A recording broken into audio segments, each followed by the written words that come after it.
మొదటి రోజు శైలపుత్రి దుర్గా.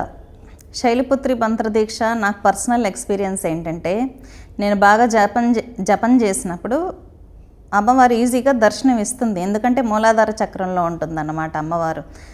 అమ్మవారు ఉండేటటువంటి వర్ణం ఏంటంటే శ్వేతవర్ణం. శ్వేత అంటే తెల్లని చీర కట్టుకొని చేతిలో త్రిశూలం ధరించి ఒక ఆవు మీద అమ్మవారు కూర్చొని ఉంటుందన్నమాట. కాబట్టి ఈ అమ్మవారి స్వరూపం ఏంటంటే తపస్సు చేస్తూ ఉంటుంది స్వామివారి కోసం. అంటే శివుణ్ణి పొందాలి అనే డిజైర్తో స్వామివారి కోసం తపస్సు చేసేటటువంటి స్వరూపమే శైలపుత్రి దుర్గా అన్నమాట. ఈ అమ్మవారు ఏంటంటే మూలాధార చక్రంలో ఉంటుంది. ఈ అమ్మవారిని పూజించడం ద్వారా వచ్చే బెనిఫిట్స్ ఏంటంటే, గణపతి ఏ విధమైనటువంటి బెనిఫిట్స్ మనకిస్తాడో శైలపుత్రి దుర్గా కూడా అటువంటి బెనిఫిట్సే మనకిస్తుంది అన్నమాట.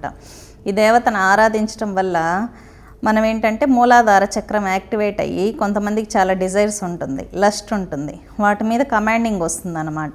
సెల్ఫ్ కంట్రోల్ వస్తుంది, మన పనులు ముందుకెళ్ళడం, మన చక్రాస్ హీల్ అవ్వాలంటే ఫస్ట్ ఈ చక్రమే యాక్టివేట్ అవ్వాలి. కాబట్టి శైలపుత్రి దుర్గా అనుగ్రహాన్ని పొందాలన్నమాట. మామూలుగా మీరు దుర్గా సప్తసతిని తీసుకున్నట్లయితే మహాకాళి, మహాలక్ష్మి, మహాసరస్వతి స్వరూపిణి దుర్గాంబికాయే నమః అని అంటారు. అంటే ఏంటి? మొదటి 3 స్వరూపాలను ఏమన్నారు ఇక్కడ? మహాకాళి స్వరూపం అన్నారు, తర్వాత మహాలక్ష్మి, మహాసరస్వతి అన్నారు. ఓం ఐం హ్రీం క్లీం చాముండాయే విచ్చై అంటే ఏంటి? ఐం బీజం. ఇక్కడ ఐం అంటే ఎవరు? మహాకాళి స్వరూపంగా వచ్చేసింది అమ్మవారు. హ్రీం అంటే మహాలక్ష్మి స్వరూపం, క్లీం అంటే మహాసరస్వతి స్వరూపంగా వచ్చేసిందనమాట.